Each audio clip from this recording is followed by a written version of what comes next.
Five-Star General. So, hallo liebe Leute, hier ist euer Five-Star General und ich beginne heute ein Let's Play und zwar Europa Universalis 4 mit Braunschweig im Zentrum Deutschlands, später Hannover, mit dem Gedanken natürlich auch dann das Königreich zu gründen und sich so ein bisschen Richtung Dänemark, England zu orientieren. Ja, wir wollen natürlich möglichst schnell stark wachsen, damit wir überhaupt eine Chance haben. Mittendrin müssen auf die aggressive Expansion aufpassen. Und ja, ich werde das alles ein bisschen langsamer angehen. Das heißt, für die Pros unter euch müsst ihr da ein bisschen nachsehen. Ich spiele das Spiel tatsächlich noch nicht lange, obwohl es schon lange da ist. Bin eigentlich alles, was so Taktikspiele angeht, ja, ganz gut unterwegs. Allerdings die ganzen Feinheiten habe ich sicherlich noch nicht drauf. Nichtsdestotrotz wünsche ich euch viel Spaß beim Zusehen. Gerne Daumen hoch, gerne das Abo und wir starten rein. Natürlich im Ironman-Modus und wir spielen ja hoffentlich dann irgendwann Hannover.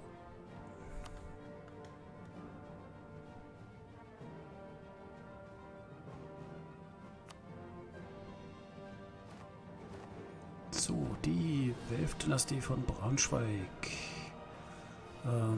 Die Einführung erspare ich uns. Natürlich sind wir katholisch, haben entsprechende Monarchie und in der Region Europa und Heiliges Römisches Reich. So, am Anfang müssen wir uns erstmal um die wichtigsten Dinge kümmern. Grundsätzlich haben wir hier 4 Provinzen in einem Hauptstadtstaat, was schon mal ganz gut ist. Das heißt, wir können hier durchaus schon mit Erlassen arbeiten.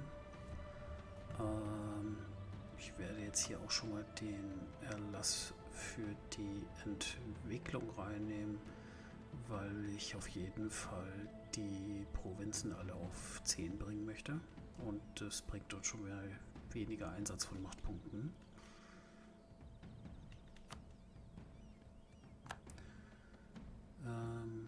Dann werden wir sicherlich uns ein paar Rivalen zulegen.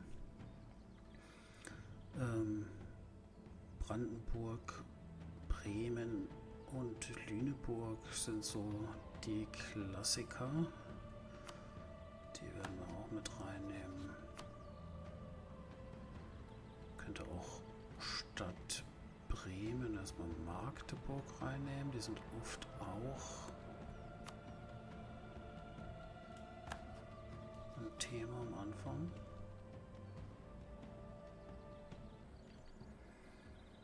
So, dann fehlt uns noch ein Rivale. Dann nehmen wir hier noch Lüneburg. Lüneburg wollen wir sicherlich auch als erstes erobern. Gehört zu den Missionen der Welfen. Und zwar beide, Lüneburg und Celle, sollten entsprechend schnell abgeschlossen werden, denn dann bekommen wir einen dauerhaften Anspruch auf Weser und Hannover. Und das wiederum bedeutet einmal rauf bis Sachsen-Lauenburg und Hamburg sowie Stade, Verden, Bremen, Oldenburg haben wir dauerhafte Ansprüche. Das heißt, das macht halt richtig Sinn direkt am Anfang.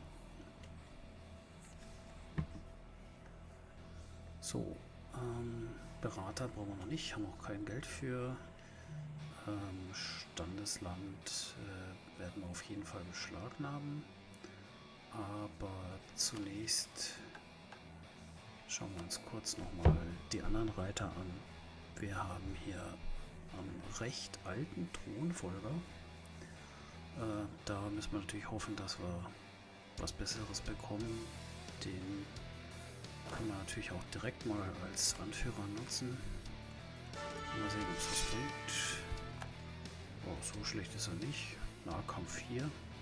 Das ist zumindest brauchbar. Und ja. Die Armee werden wir natürlich erst später oder so spät wie möglich ein bisschen aufbauen. Erstmal Unterhalt runtersetzen, Kriegssteuern erheben und die Festungen stilllegen. Handel vergesse ich sonst auch oft gerne. Hier sind wir komplett im Bereich Sachsen zugeordnet, dem Umschlagsplatz, sammeln dort und könnten jetzt noch was umleiten mit dem anderen Händler. Und der Umschlag oder Handelsplatz ist jetzt nicht so toll, 2 eingehende, 2 ausgehende, das heißt wir könnten jetzt nur was umleiten aus Wien oder aus Krakau, und da Wien generell einen höheren Handelswert hat, leiten wir aus Wien um und übertragen dort den Handelseinfluss. Dann sind wir auch schon damit durch erst einmal. Technologie, Ideen, kommt alles später. Entscheidung, Richtlinien, Stabilität. Ist natürlich schön, wenn wir das noch ein bisschen erhöhen können. Dann sind wir beim Thema Religion. Und hier werden wir uns direkt mal ein paar Freunde machen. Aber zunächst werden wir hier einmal Land beschlagnahmen. Und dann die Versammlung einberufen. Und hier wünscht sich der Klerus die Wertschätzung des Papstes, mehr Prestige zu haben, wünscht sich der Adel, würde 50 administrative Macht geben. Hier der Papsteinfluss. In Braunschweig die Grundproduktion würde uns Geld bringen. Ist eigentlich alles ganz okay. Allerdings langfristig Grundproduktion erst einmal.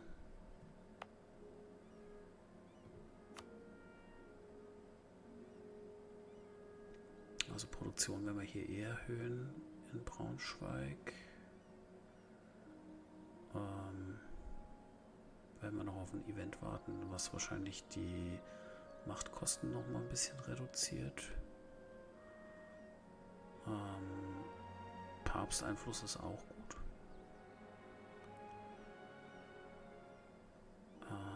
Hier bekommen wir ein bisschen Geld und Loyalität.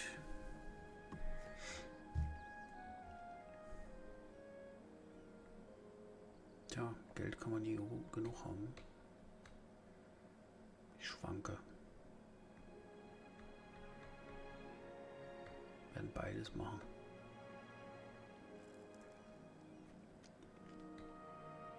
Auf der anderen Seite finde ich den Papsteinfluss schon auch gut.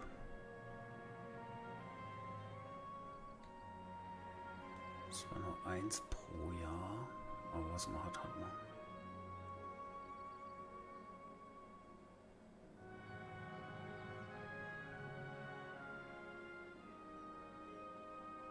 Ja, langfristig machen wir erstmal den Klerus. So. Und eigentlich können wir es direkt machen, weil wir hier direkt beim Heiligen Stuhl eine Spende loslassen werden, wo wir nochmal einen Papsteinfluss bekommen pro Jahr. Und damit wird sich unsere diplomatische Beziehung gleich deutlich verbessern. Aber wir müssen hier noch bei den Ständen entsprechendes machen, den päpstlichen Abgesandten. Den brauchen wir jetzt nicht. Den religiösen Staat hätte ich gerne, der kostet allerdings Kronland. Davon haben wir noch nicht genug. Das bringt uns 10% Loyalitätsgleichgewicht, das machen wir. Heiligtümer werden dann interessant, wenn wir was bauen können. Irgendwas ausnehmen tun wir nicht. Wir bräuchten die religiösen Diplomaten.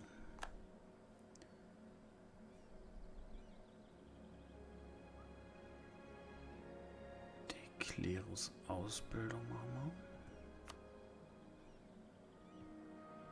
Bringt uns Wachstum in der Regierungsreform. Könnten auch die religiöse Delegation zulassen. Oder den Klerusstand institutionalisieren lassen. Das können wir regelmäßig machen.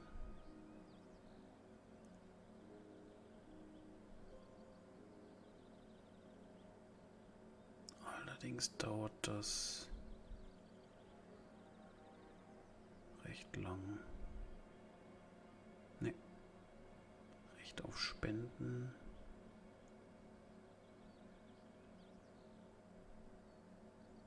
Unterhaltskostenmissionare sind für uns nicht so wichtig.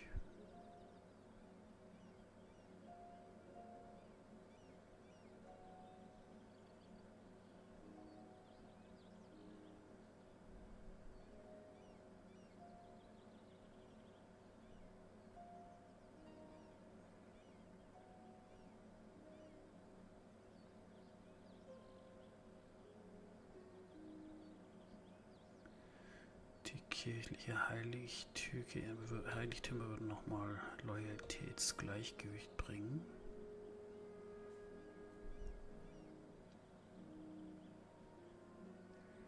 Dann wären wir da schon über 50.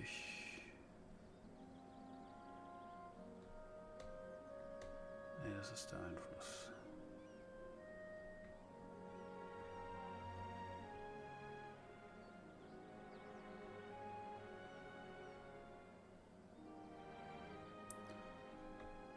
Da sind wir bei 48.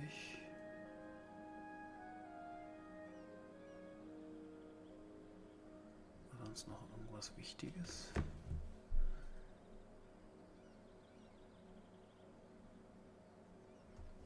Beraterstab.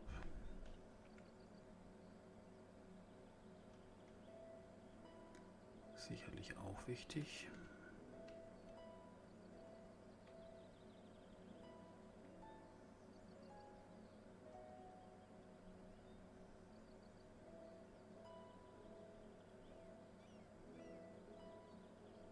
Ja, ich werde das mal für die administrativen Berater nehmen.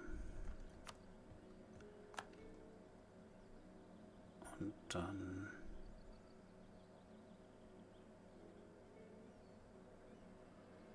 sind wir beim Gleichgewicht von 53, das ist okay.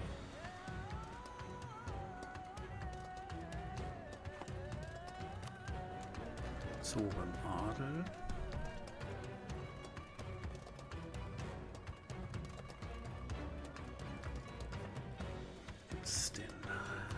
Das Recht des Adels, des Rates, Gleichgewicht. Pole gehen wir nicht, es gibt noch die Hofpositionen.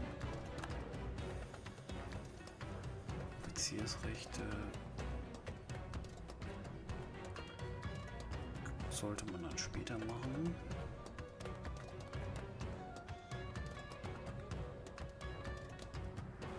Gleichgewicht ist bei 52, das ist schon okay. Ich sehe da jetzt nichts, was ich sofort machen muss.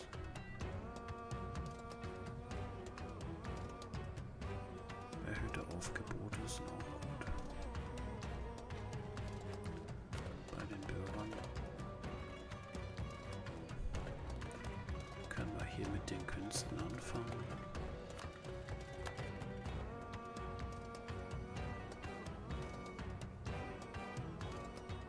Kommerzieller Beratungsausschuss. Diplomatische Berater -15. Kontrolle über die Geldpolitik.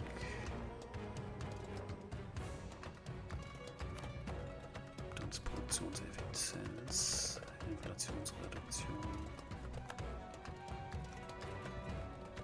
Monopol brauchen wir nicht.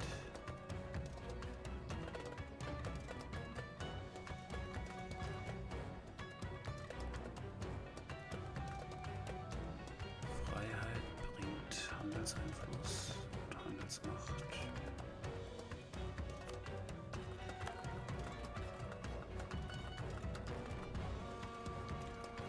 Die Finanzierung durch den Bürgerstand bringt Steuereinnahmen.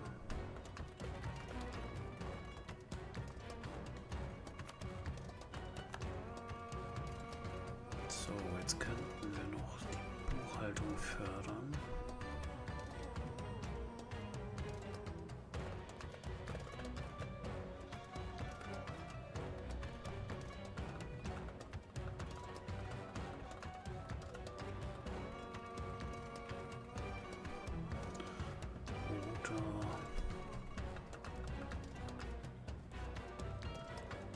Wir warten auf die diplomatische Macht auch.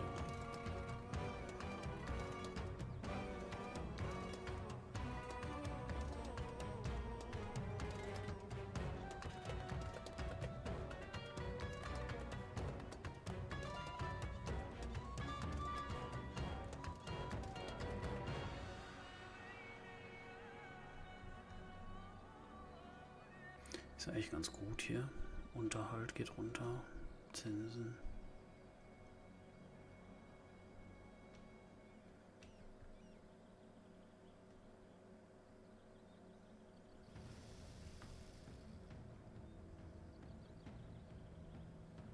Aber die 10 Kronland, das wird ein bisschen dauern. Vielleicht kann man dann auch wieder eins rausnehmen.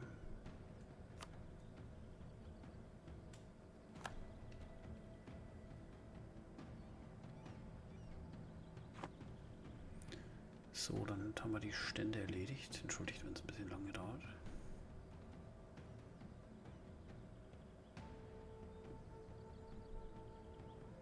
Dann werden wir uns im Süden absichern. Mit Sachsen.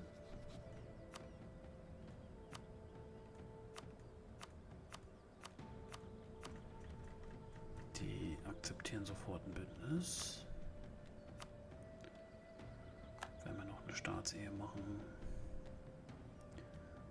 Wolgast ist weit genug weg und trotzdem nah genug dran für eine Staatsehe.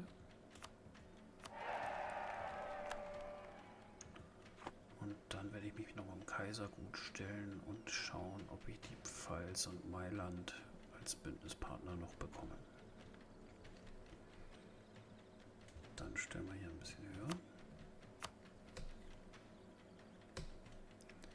So, die Staatsagenda ist direkt abgeschlossen.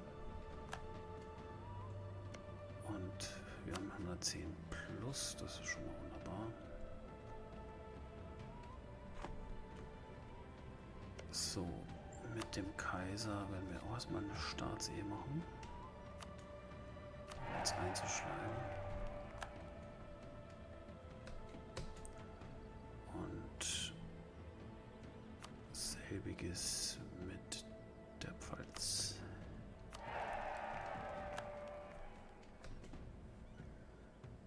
So, dann braucht Mailand noch ein bisschen Überzeugung.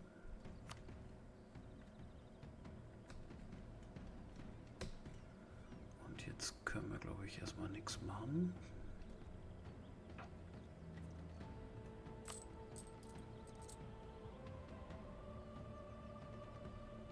Das passt soweit.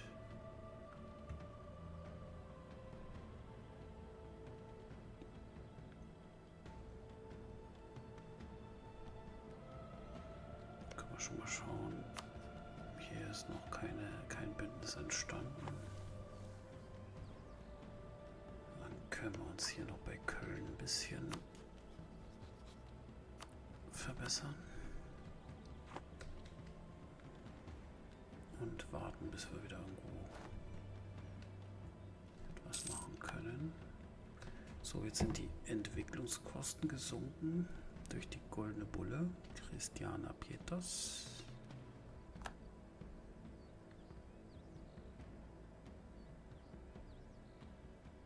So, und das bedeutet, wir können hier ein bisschen günstiger weitermachen. Das heißt, Braunschweig Produktion auf 10 insgesamt Entwicklung. Göttingen auch Produktion, haben jetzt keinen mehr frei. Bei Hoya gehen wir wegen Viehbestand auf militärische Macht. Und die administrative Macht versuchen wir erstmal ein bisschen zu sparen. Hinsichtlich Annexionen und so weiter.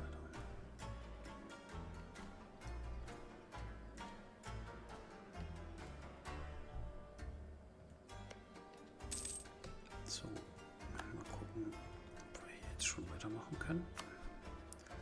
Staats-E ist möglich.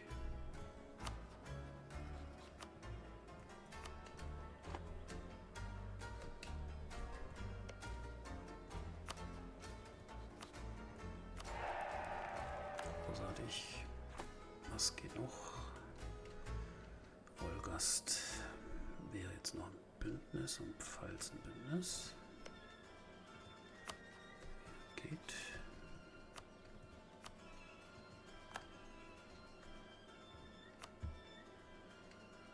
Die brauchen auch ein bisschen Überzeugung.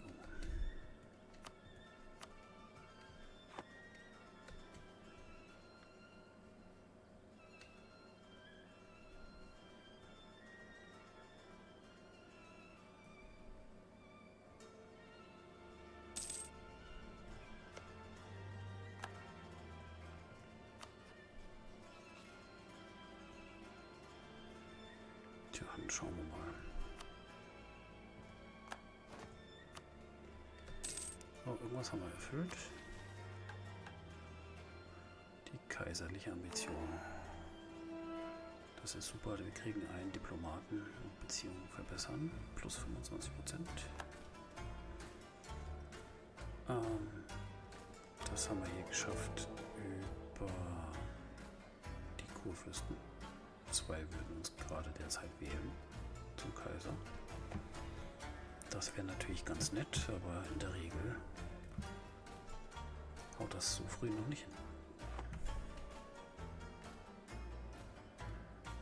So, dann haben wir jetzt einen mehr.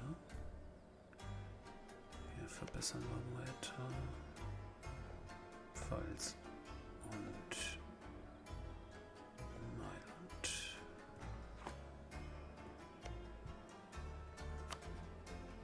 In Mailand geht jetzt die Staatsehe. Und das Bündnis.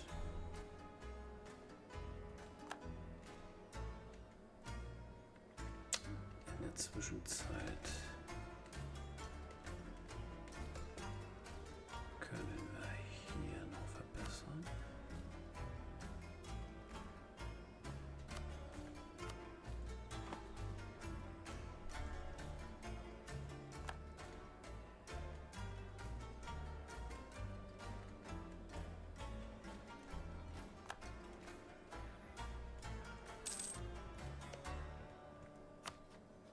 So, hier dauert es noch ein bisschen.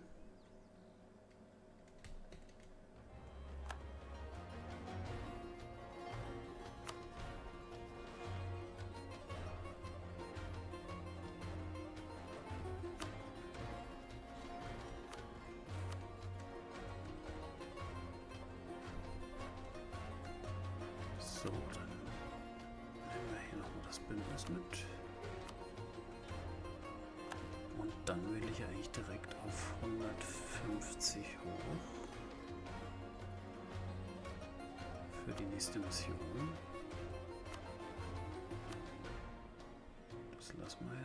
So.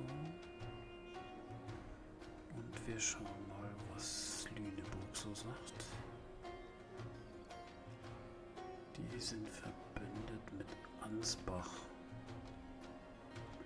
Okay, Ansbach interessiert uns überhaupt nicht. Wie schaut es sonst aus? Oh, Brandenburg ist verbündet mit Magdeburg. Das ist natürlich ein möglicher Gegner. Ah, das ist sehr gut. Pferden mit Oldenburg. Die können wir uns holen, wenn wir hier Lüneburg erobert haben. Wie gezeigt, dann bekommen wir hier einen Anspruch. Das ist bis jetzt sehr gut. Dann würde ich tatsächlich versuchen, ganz schnell zu erobern. Das heißt, wir brauchen jetzt einen Anspruch auf Z.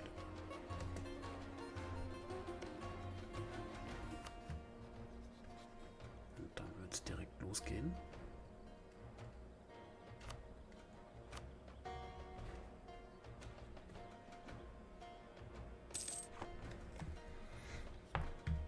So. Dann müssen wir hier noch gucken, wann wir ein Bündnis schließen können. Das wird wahrscheinlich ein bisschen dauern.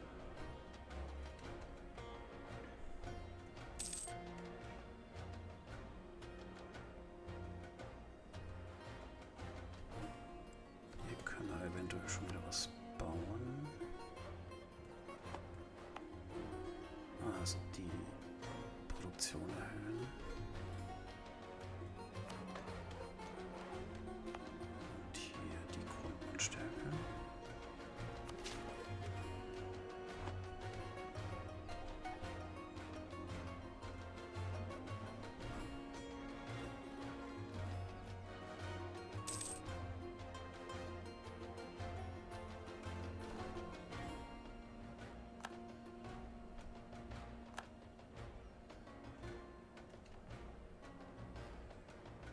So, Handelsliga aufgelöst da unten, das interessiert uns nicht. Wir hoffen nur auf, dass die keinen zweiten Verbündeten bekommen so schnell.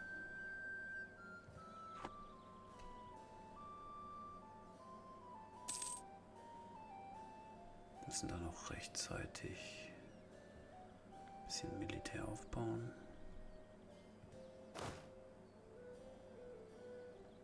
9 dürfen aktuell.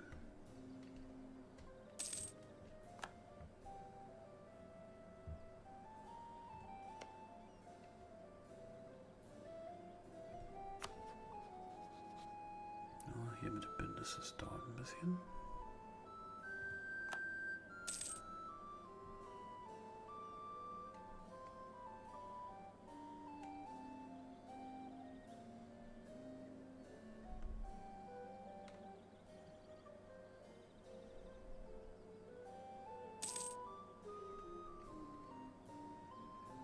So, dann wird es Zeit, dass wir hier ein bisschen aufbauen.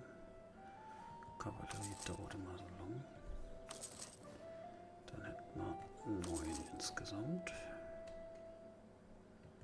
Passt. Aber das ist natürlich jetzt Käse. Der liebe Komet bringt eine Zwingungsstabilität.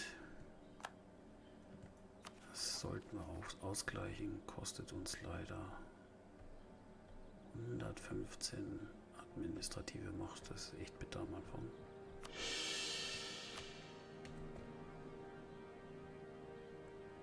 Braucht kein Mensch.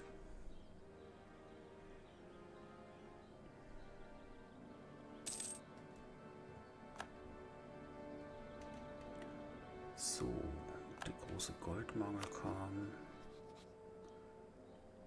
Mailand haben wir schon über 150. Ich noch ein bisschen hochticken lassen. Und hier können wir jetzt das Bündnis holen. Das bringt uns auch nochmal plus 50. Und dann haben wir eine weitere Mission erfüllt.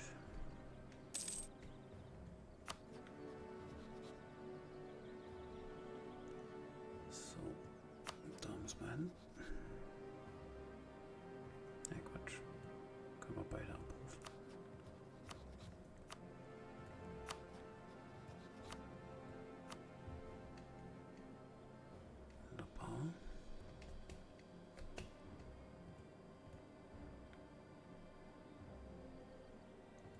Business. 255. Mission ist abgeschlossen. Verlässliche Verbündete. Und wir kriegen einen Stufe 1 Diplomat 50% günstiger. Den werden wir auch direkt nehmen, um weiter unsere Beziehung zu verbessern.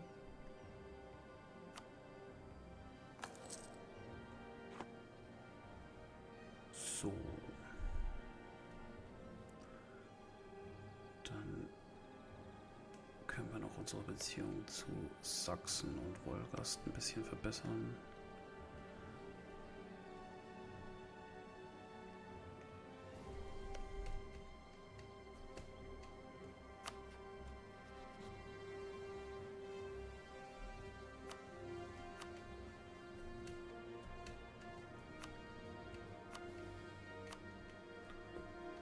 So, und dann dauert es nicht mehr lang. Wir brauchen 30 Punkte fürs Spionagenetzwerk, für den Anspruch.